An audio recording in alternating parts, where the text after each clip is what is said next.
다윗을 이어 솔로몬이 이스라엘의 새로운 왕으로 세워지는 모습을 오늘 20절에서 25절까지 기록하고 있습니다. 특별히 성대한 제사, 곧 수송아지 1000마리, 수양 1000마리, 어린 양이 1000마리를 드린 후에 솔로몬의 왕위 즉위식이 있음을 보여주고 있습니다. 그러나 그 전에 먼저 다윗이 이런 제사를 드리게 되었던 그런 마음이 있습니다. 그것은 읽었던 20절 말씀처럼 너희 하나님 여호와를 송축하라는 것입니다. 다윗은 온전히 그의 삶이 하나님을 송축하는 그런 삶이었습니다. 시편의 많은 부분들이 하나님을 찬양하고 노래했던 그 다윗의 삶 중심에는 날마다 하나님을 예배하며 경배하며 하나님을 높이는 그런 삶이 다윗의 일생의 삶이었습니다. 오늘 26절에서 30절 말씀에 보면 다윗이 이제 마지막을 보여주고 있는 것을 볼 수 있습니다. 40년 동안 왕으로서 이스라엘을 다스렸고 하나님의 언약의 약속의 말씀처럼 다윗의 이름을 영화롭게 하고 다윗의 왕궁을 창대케 하셨던 그 하나님의 그 놀라운 일들을 마지막까지도 또 다시 한번 찬양하는 그런 모습들을 보여주고 있습니다. 우리의 삶 속에 정말 하나님을 찬양하고 경배하는 것, 그것이 우리의 삶의 가장 중요한 모습입니다. 사람의 제일 되는 목적이 무엇입니까? 하나님을 영화롭게 하는 것이다라고 말씀하고 있습니다. 하나님께서 우리를 만드신 목적이 무엇입니까? 이사야 말씀처럼 우리가 온전히 하나님을 찬양케 하는 것, 하나님의 이름을 높이는 것, 그것이 하나님이 우리를 만드신 목적이다라고 말씀하셨습니다.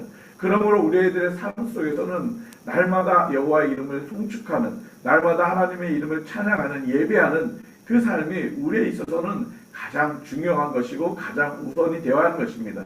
예배라는 것이 다른 우리의 일상에서 뒤로 물려지는 것과 또 우리 예배라는 것이 우리의 삶 속에서 어떠한 부분과 타협이 되는 그런 것이 아니라 우리의 삶의 중심이 온전히 하나님을 예배하는 삶이 될 때 하나님께서 그의 인생을 책임져 주신 것을 다윗의 모습을 통해서 볼 수가 있는 것입니다.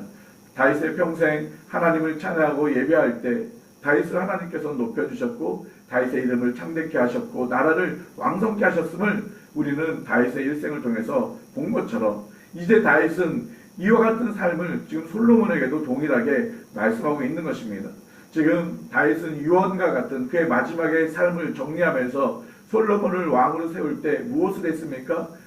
수송아지 1000마리를 드리고 어린 양 1000마리를 드리고 수양 1000마리를 드리는 전제를 드렸습니다. 그렇게 하나님을 경배하는 것을 최선을 다해서 최고로 예배하는 것을 솔로몬에게 명하였고 그렇게 솔로몬에게 하나님을 경배하는 것이 어떤 것인지를 보여주고 있는 것입니다. 우리들이 이 제사를 솔로몬의 이 제사를 볼 때마다 야 이렇게 대단하게 드렸다. 정말 많은 양을 드렸다. 그 솔로몬의 제사만을 우리가 생각하는데 그 근본에는 바로 다윗이 평생 하나님을 경배하고 송축했던 그 모습을 기억한 것이고 그렇게 다윗이 명령하셨던 거고 다윗은 그와 같은 삶을 솔로몬에게 말씀했던 것입니다. 유언으로 지금 다윗이 보여주는 것이 바로 너희가 왕으로서 세움을 받았는데 너에게 있어서 가장 중요한 것은 하나님을 예배하는 것이다. 송축하는 것이다. 그렇게 말씀하고 있는 것입니다. 21절 말씀에 보면 전제라는 표현을 쓰고 있습니다. 쏟아붓다라는 뜻입니다. 정말 모든 것을 다 쏟아부어서 하나님을 송축하는 것, 하나님을 예배하는 것, 그것이라는 것입니다. 그런데 이것은 하나님의 언약 가운데서 하나님께서 계속 다윗뿐만 아니라 앞으로 지금 우리에게도 언약 가운데서 이 부분들을 보여주고 있는 것입니다. 특별히 무엇을 말하고 있습니까? 이스라엘 백성들이 그 조상들이 여기서 말하는 조상을 누구 말하고 있습니까? 20절에 그들의 조상들이 했던 것 무엇입니까? 아브라함, 이삭, 야곱에게 하나님께서 약속하셨던 그 약속대로 하나님이 지금 신실하게 이루어지고 있음을 다윗은 고백하고 있습니다. 다윗은 그 신실하신 하나님의 언약을 붙들고 날마다 하나님을 경배하는 삶을 살았던 것처럼 우리가 하나님을 경배하고 예배하는 그 근본에는 하나님의 언약이 있기 때문에 그렇습니다. 어떤 하나님의 언약이 여러분에게 있습니까? 저에게 있습니까? 우리가 예수 그리스도로 인하여 구원함을 받고 죄 용서를 받고 하나님의 자녀되는 그런 언약으로 우리에게 성취해 주셨습니다. 뿐만 아니라 하나님께서는 하나님이 우리의 아버지가 되어주시고 우리는 하나님의 백성이 되어주셔서 하나님이 우리를 지켜주시고 인도하시고 보호해 주신다는 그 언약의 약속이 우리에게 있는 것입니다. 하나님께서는 하나님의 자녀들이 하나님 앞에 간구할 때마다 하나님께서 응답해 주시겠다고 약속하고 있는 것입니다. 그래서 우리가 어느 곳에 있든지 어디서든지 우리가 하나님 앞에 기도하면 하나님께서는 응답해 주시는 것입니다. 그래서 우리는 이런 하나님의 언약을 붙들고 하나님 앞에 예배하는 것입니다. 이 언약이 없으면 어떻게 우리가 하나님 앞에 예배로 나아갈 수 있겠습니까? 다윗은 그 하나님의 언약대로 평생 하나님을 예배하는 삶을 살았을 때 하나님이 그의 삶을 아름답게 하셨습니다. 바로 솔로몬에게도 너의 삶이 이와 같은 예배의 삶이 되어야 된다라고 말씀하고 있습니다. 그럴 때 어떻게 했습니까? 하나님께서 23절 말씀에 솔로몬이 여호와께서 주신 왕위에 앉아 아버지 다윗을 이어 왕이 되어 형통하게 되었다라고 말하고 있습니다. 형통하게 되었습니다. 사실 우리 전반 모든 그 솔로몬의 그 역사 또 솔로몬의 일생을 보면 모든 삶이 형통한 것은 아니었습니다.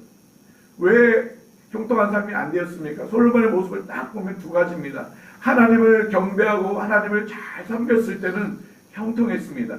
그러나 정말 하나님을 경배하기보다는 정말 세상의 방법들 또 많은 여인들을 거느리고 세상의 정치적인 목적으로 무엇인가 함으로 나아갈 때는 그 형통함이 깨지는 모습을 솔로몬의 역사를 통해서 볼 수가 있었습니다. 그래서 솔로몬이 마지막에 고백했던 게 무엇이었습니까? 헛되고 또 헛되다. 왜 그런 일들이 일어났습니까? 하나님을 온전히 경외하고 하나님을 예배하지 못하는 삶은 헛된 삶이 될 수밖에 없다는 것입니다. 그러나 온전히 하나님을 경외하는 그런 삶으로 나아갈 때는 형통한 삶을 살게 되는 것입니다. 저와 여러분이 날마다 하나님을 경외하는 삶, 하나님을 경외한다는 게 무엇입니까? 하나님을 어떻게 우리가 하나님을 경외할 수 있겠습니까? 어떻게 하나님을 송축하겠습니까? 우리의 입술로 찬양하는 것도 하나님을 송축하고 경외하는 것입니다. 그러나 하나님을 경외하는 것은 우리에게 주신 이 생명의 말씀, 이 언약의 말씀에 온전히 순종하고 나아가는 것, 그것이 온전히 하나님을 경외하는 삶이다라고 말씀하고 있는 것입니다. 그렇게 솔로몬이 먼저 하나님을 경외하고 나아갈 때 이스라엘 백성들이 어떻게 했습니까? 23절과 24절 보니까 이스라엘이 그의 명령에 순종하고 모든 방백들이 솔로몬 왕에게 복종했다라고 말씀하고 있습니다. 하나님께서 솔로몬을 세우셨을 때 솔로몬이 하나님을 경외하는 삶을 살아갔을 때 정말 모든 사람들이 정말 솔로몬을 경외하고 솔로몬에게 복종하는 모습을 보여준 것처럼 하나님께서 제가 우리 평강교회 담임 목사로 세웠을 때 정말 제가 하나님을 경외하는 모습들을 여러분이 보신다면 여러분들은 저를 경외하고 복종하고 순종하고 그것이 정말 하나님을 섬기는 그런 마음으로 하는 것이 그것이 말하는 것입니다. 제가 높임을 받고 제가 우쭐거리고 만약에 제가 교만하고 제가 하나님을 경외하지 않는다면 여러분들도 저를 순종하거나 저를 복종하지 않아도 됩니다. 우리가 그리스도 안에서 서로 순종하고 복종하는 것은 먼저 하나님을 경외하고 먼저 하나님을 예배하는 모습들이 있을 때 그 모습을 따라서 함께 지어져가고 함께 예배하고 함께 나아가는 것입니다. 그것이 진정한 공동체요. 그것이 진정으로 하나님께서 원하시는 모습이다라고 말씀하고 있습니다. 그럴 때 어떤 일이 솔로몬에게 그 이스라엘 백성들에게 나타났습니까? 25절 말씀입니다. 우리 같이 한번 읽어보겠습니다. 여호와께서 솔로몬을 모든 이스라엘의 목전에서 심히 크게 하시고 또 왕의 위엄을 그에게 주사 그전 이스라엘의 모든 왕보다 뛰어나게 하셨다라고 말씀하고 있습니다. 정말 하나님께서 솔로몬을 위엄 있게 만들고 모든 왕들보다 뛰어나게 하셨던 이유는 딱 하나였습니다. 솔로몬이 하나님을 경외하고 온전히 하나님을 예배할 때 그랬습니다. 우리들이 세상 가운데서 어떻게 뛰어나고 어떻게 영광을 받겠습니까? 우리가 학벌이 높습니까? 우리가 돈이 많습니까? 명예가 있습니까? 건강합니까? 그러나 세상 사람들 앞에서 우리가 높임을 받을 수 있는 것은 먼저 우리가 하나님을 예배하고 경배할 때 정말 세상 사람들도 우리를 귀하게 여길 수 있다라고 말씀하고 있는 것입니다. 그러므로 우리가 매 순간순간마다 하나님을 경배하고 하나님을 영화롭게 하는 그런 삶을 가장 우선적으로 해야 될 것을 보여주고 있는 것입니다. 이스라엘에 새로운 왕이 세워졌습니다. 새로운 왕이 세워질 때 한 사람을 또 세우는 것을 보여주고 있습니다. 그것은 22절에 제사장 사독이었습니다. 아비아달에서 이제 사독으로 새롭게 제사장, 대제사장이 세워진 것을 보여주고 있습니다. 왕이 세워졌고 대제사장이 세워진 것을 통해서 무엇을 우리에게 말씀하고 있는 것입니까? 이스라엘의 진정한 왕은 솔로몬이 아니라 하나님인 것을 지금 보여주고 있는 것입니다. 진정한 대제사장은 사독이 아니라 하나님인 것을 다시 한번 보여주고 있는 것입니다. 하나님이 이 나라를 다스리는 것은 오직 하나님이지 어떤 사람이 아니라는 것을 보여주고 있는 말씀입니다. 그럼에도 불구하고 하나님은 사람을 통해서 일하신다고 말씀하고 있는 것입니다. 사람을 세워서 하나님은 하나님의 통치를 보여주고 있는 것입니다. 그러므로 우리가 세상에 정말 억울해도 정말 우리가 그 하나님이 세우셨던 그 권위에 그냥 순종할 수밖에 없는, 그것은 하나님이 다스리고 있기 때문에 그렇습니다. 우리가 대한민국을 볼 때 우리가 생각하게 되면 참 불합리하고 참 우리가 생각할 때는 마음이 아픈 일들이 많이 있습니다. 그러나 그 모든 것들을 하나님이 허용하셨다면 우리는 그 하나님의 허용하신 것을 그냥 믿고 순종해야 합니다. 그러나 우리가 그 나라를 위해서, 위정자들을 위해서 기도하는 것들이 바로 우리들의 모습이고, 먼저 우리가 하나님을 예배하는 삶으로 회복되어야 되는 것이 우리의 모습이라는 것입니다. 비판하고 정죄하고 판단할 수 있습니다. 그러나 그렇게 되는 것은 하나님이 세우신 권위를 우리가 인정하지 않는 것이고 하나님을 우리가 인정하지 않는 모습이 되는 것입니다. 그래서 우리가 도리어 더 그 나라를 위해서, 위정자들을 위해서 기도해야 될 그런 삶이 바로 저와 여러분의 삶인 것입니다. 그런데 오늘 26절에서 30절 말씀해 보면 다윗이 이제 생애를 마무리하는 모습들을 보여주고 있습니다. 다윗이 어떻게 죽었습니까? 28절에 그가 나이 많아 늙도록 부하고 종기를 누리다가 죽었습니다. 이와 같은 삶이 우리들의 마지막 인생이 되어지길 원합니다. 우리들의 마지막 인생이 아유 저 사람 잘 돌아가셨네, 그것이 아니라 정말 그의 마지막 인생이 정말 존귀함을 누리다가 돌아가시는 그런 인생.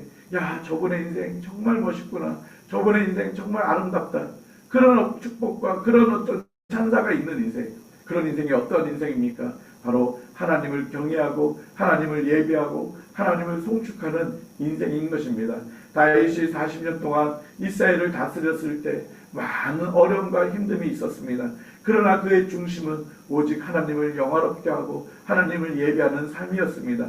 그랬을 때 하나님께서는 다윗의 삶을 마지막까지 존귀케 하심을 보여주고 있습니다. 29절 말씀에 그 다윗의 모든 그 행적들이 사무엘과 나단과 갓 선지자를 통해서 그의 일생이 계속 전해지는 것을 보여주고 있습니다. 우리의 인생이 이와 같은 마지막 인생이 되어야 할 것입니다.